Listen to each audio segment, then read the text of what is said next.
Hello friends, स्वागत है आप सभी का। लूसेंट सीरीज में जो विविध के जितने भी पॉइंट है, जितने भी चैप्टर हैं, हम उसको पढ़ रहे हैं। तो आज का जो पॉइंट है वो है 8वां पॉइंट, अंतर्राष्ट्रीय सीमाएं। कौन सी सीमा रेखा के बीच कौन से दो देश आते हैं, ये हम पढ़ने वाले हैं। तो अंतर्राष्ट्रीय सीमाएं में लूसेंट में इतना दिया गया है, 8 देशों के बारे में दिया, 8 अंतर्राष्ट्रीय सीमाएं दिया गया है। तो इसको हम पढ़ेंगे बहुत अच्छे से और एक ही बार में हम इसको याद भी करेंगे। तो पूरा वीडियो ध्यान से देखिएगा फ्रेंड्स। वीडियो अच्छा लगेगा तो प्लीज़ वीडियो को लाइक ज़रूर करिएगा। चैनल पर नए हो तो प्लीज़ चैनल को सब्सक्राइब कर लीजिएगा, आपसे रिक्वेस्ट है। चैनल हमारा नया है और सबसे छोटा है, बहुत छोटा है। प्लीज़ हमारे चैनल को सपोर्ट करें, हमारे चैनल को आगे ले चलने में हमारी मदद करें। आपसे रिक्वेस्ट है फ्रेंड्स कि हमारे चैनल को ज़रूर सब्सक्राइब करिएगा और दोस्तों में भी शेयर करिएगा। बहुत ही अच्छी तरीके से अंतर्राष्ट्रीय सीमाएं को हम याद करने वाले हैं। पहला है मैकमोहन रेखा। मैकमोहन रेखा दो देशों के बीच में है, भारत और चाइना के बीच में है। तो मैकमोहन रेखा, इस सीमा रेखा का नाम सर हेनरी मैकमोहन के नाम पर पड़ा है। जो मैकमोहन रेखा नाम दिया गया है, सर हेनरी मैकमोहन के नाम पर इस सीमा रेखा का नाम रखा गया है। वे भारत की तत्कालिक अंग्रेज सरकार जो थी उसके ये विदेश सचिव थे। उस समय अंग्रेजों का शासन था भारत में, तो उस समय ये अंग्रेज सरकार के विदेश सचिव थे, सर हेनरी मैकमोहन। इन्होंने यह भारत और तिब्बत के बीच सीमा रेखा है, भारत और तिब्बत के बीच सीमा रेखा है। ये सन 1914 में भारत के तत्कालिक ब्रिटिश सरकार और तिब्बत के बीच शिमला समझौते में इसका जो है निर्धारण हुआ है। उस समय सरकार किसकी थी? ब्रिटिश सरकार की थी। ब्रिटिश सरकार और तिब्बत के बीच में सीमा रेखा बनाई गई थी सन 1914 में। तत्कालीन सरकार किसकी थी? ब्रिटिश सरकार की। तो उस समझौते में ये मैकमोहन रेखा बनाया गया था, जो आज के समय में भारत और चाइना के बीच में निर्धारित करता है। 1935 में क्या हुआ था कि ओलिव केरो नामक एक अंग्रेज थे। ये क्या थे? प्रशासनिक अधिकारी थे ब्रिटिश सरकार के। इन्होंने कहा कि इस मैकमोहन रेखा को आधिकारिक रूप से लागू कर दीजिए। उन्होंने आदेश दिया कि मैकमोहन रेखा को आधिकारिक रूप से लागू करने का आदेश दे दिया कि आधिकारिक तौर पर मैकमोहन रेखा को लागू कर दिया जाए सन 1935 में। और इसके पहले 1914 में इसका निर्धारण हुआ था। जो इतिहास हम इसका पढ़ चुके। कौन? तत्कालीन अंग्रेज सरकार जो थी वो क्या की थी, उसके बीच और तिब्बत के बीच क्या हुआ था? शिमला समझौता हुआ था। तो उसके बीच सन 1914 में ये समझौता हुआ था। 1914 में ये समझौता हुआ था, तब ये मैकमोहन रेखा जो है लाइन निर्धारण हुआ था। उसके बाद 1935 में क्या हुआ था? जो तत्कालीन सरकार थी ब्रिटिश सरकार, उनमें एक कौन थे? प्रशासनिक अधिकारी थे, ओलिव केरो ने कहा कि इसको जो है आधिकारिक तौर पर लागू कर दिया जाए। उसके बाद 1937 में भारतीय सर्वेक्षण विभाग ने मानचित्र में दर्शा दिया 1937 में कि ये मैकमोहन रेखा ही क्या है? भारत और चीन का जो है सीमा रेखा है।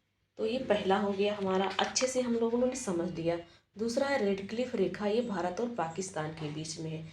ये जब भारत का बंटवारा हो गया, पाकिस्तान अलग हो गया, तो 15 अगस्त 1947 को देश आज़ाद हो गया। और दूसरे दिन 17 अगस्त 1947 को ही ये एक बॉर्डर लाइन रेखा का निर्माण किया गया कि इसके इस साइड भारत है, उधर पाकिस्तान है। तो सर सिरिल रेडक्लिफ जी ने इसका निर्धारण किया था। उस समय इनके अध्यक्ष कौन थे? सर सिरिल रेडक्लिफ इसके अध्यक्ष थे। तो इन्हीं के द्वारा सीमा आयोग के अध्यक्ष थे। तो इन्हीं के द्वारा क्या हुआ था? इन्हीं के नाम पर इस रेखा का नाम रखा गया। तो ये पॉइंट याद रखना है। अगला हिंडनबर्ग रेखा। हिंडनबर्ग रेखा कहाँ है? ये है फ्रेंड्स जर्मनी में। हिंडनबर्ग रेखा जर्मनी और पोलैंड के बीच में है। तो ये रेखा क्यों बनाई गई है? इसलिए बनाई गई है कि ये एक जर्मन रक्षात्मक स्थिति थी। जर्मन रक्षात्मक मतलब जर्मनी की रक्षा करती थी हिंडनबर्ग रेखा। हुआ क्या कि प्रथम विश्व युद्ध के दौरान जो फ्रांस है, इसके बगल में जो फ्रांस का पश्चिम वाला पोर्शन था, उस पर मोर्चा चल रहा था। 1914 से 1914 से 18 तक प्रथम विश्व युद्ध चला है और 1916 और 17 के बीच में फ्रांस के पश्चिमी क्षेत्र में मोर्चा चल रहा था।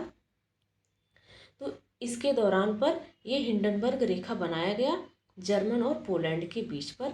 यह लाइन आईने पर सोइसन्स के पास आरास से लाफाक्स तक जाती है। कहाँ से?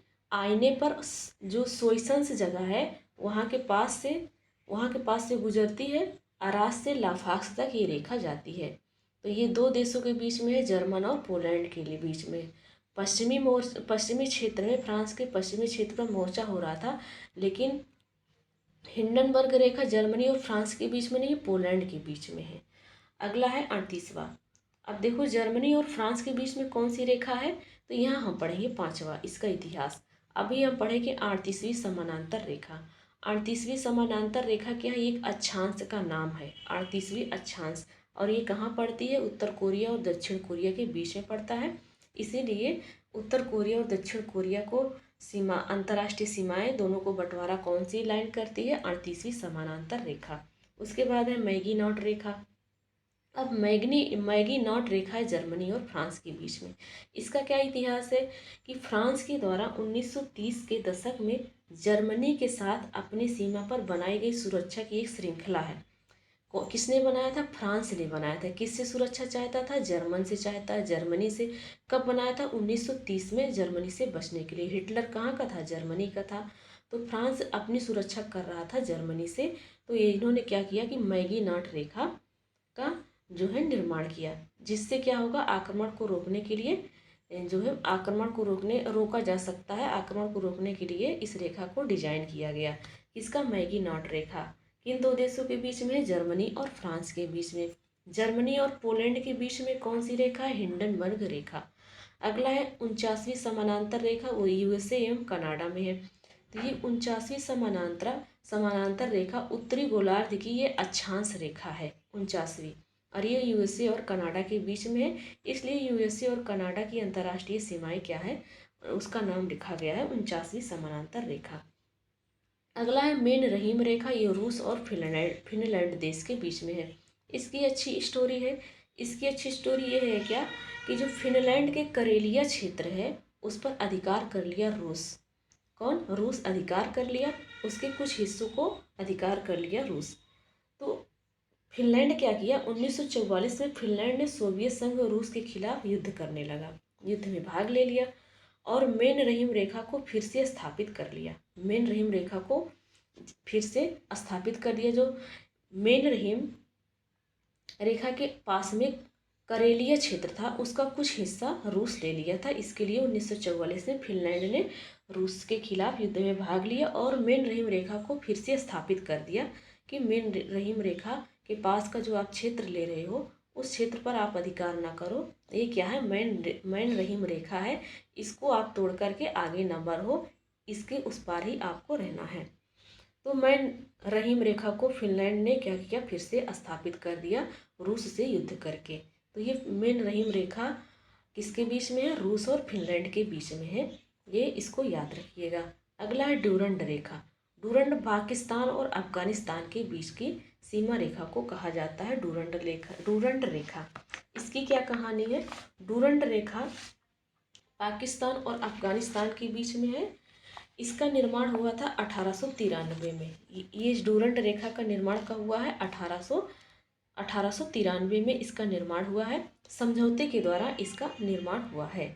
यह रेखा पश्तून जनजाति क्षेत्र से होकर उस जो जनजाति वहाँ पर है उनका नाम है पश्तून जनजाति से होकर ये गुजरती है, दक्षिण की ओर जाती है, दक्षिण की ओर बलूचिस्तान के बीच से होकर गुजरती है, बलूचिस्तान के बीच से होकर जाती है। इस प्रकार यह रेखा पश्तून और बलूचिस्तान को दो देशों में बांट देती है। एक तरफ पश्तून हो जाता है, एक तरफ बलूचिस्तान हो जाता है और बीच से रेखा जाती है तो दो देश को बांट देती है, दो बीच से गुजरती है। तो इस रेखा की खास बात ये है कि ये डूरंड जो रेखा है इसको भू राजनीतिक स्तर पर देखा जाए तो और भू रणनीति से देखा जाए तो दोनों दृष्टि से डूरंड रेखा क्या विश्व की सबसे खतरनाक सीमा रेखा बनाती है। डूरंड रेखा भू राजनीति के रणनीति के अकॉर्डिंग से भी और भू राजनीति के अकॉर्डिंग से। तो ये क्वेश्चन पूछा गया है कि भू रणनीति और भू राजनीति के अकॉर्डिंग विश्व की सबसे खतरनाक सीमा रेखा डूरंड रेखा कौन सी रेखा है जो दो देशों के बीच से जाती है? वो बलूचिस्तान और पश्तून के बीच से जाती है, तो डूरंड रेखा है। यह रेखा अफगानिस्तान, इस रेखा को अफगानिस्तान स्वीकार नहीं करता है। अफगानिस्तान क्या करता है? इस रेखा को स्वीकार नहीं करता है। खास बात यह है कि अफगानिस्तान चारों ओर से जमीन से घिरा हुआ है, किसी भी तरफ पानी नहीं है। और सबसे ज़्यादा किसकी तरफ से घिरा हुआ? पाकिस्तान की तरफ से घिरा हुआ है। पाकिस्तान की पूर्वी ओर से सबसे ज़्यादा सीमा बनाता है पाकिस्तान और अफगानिस्तान, और उसी बॉर्डर लाइन को जहाँ तक सीमा पाकिस्तान से बनाता है उसी को कहा जाता है डूरंड लाइन। तो डूरंड लाइन किस किस देशों के बीच में? पाकिस्तान और अफगानिस्तान के बीच में है। तो फ्रेंड्स, उम्मीद है कि आपको ये अंतर्राष्ट्रीय सीमाएं जो दिया गया है लूसेंट में बहुत ही अच्छे से याद हो गया होगा। एक दो बार वीडियो देख लेंगे आप तो और भी क्लियर हो जाएगा। तो चलिए फ्रेंड्स, मिलते हैं नेक्स्ट वीडियो में। Thanks for watching.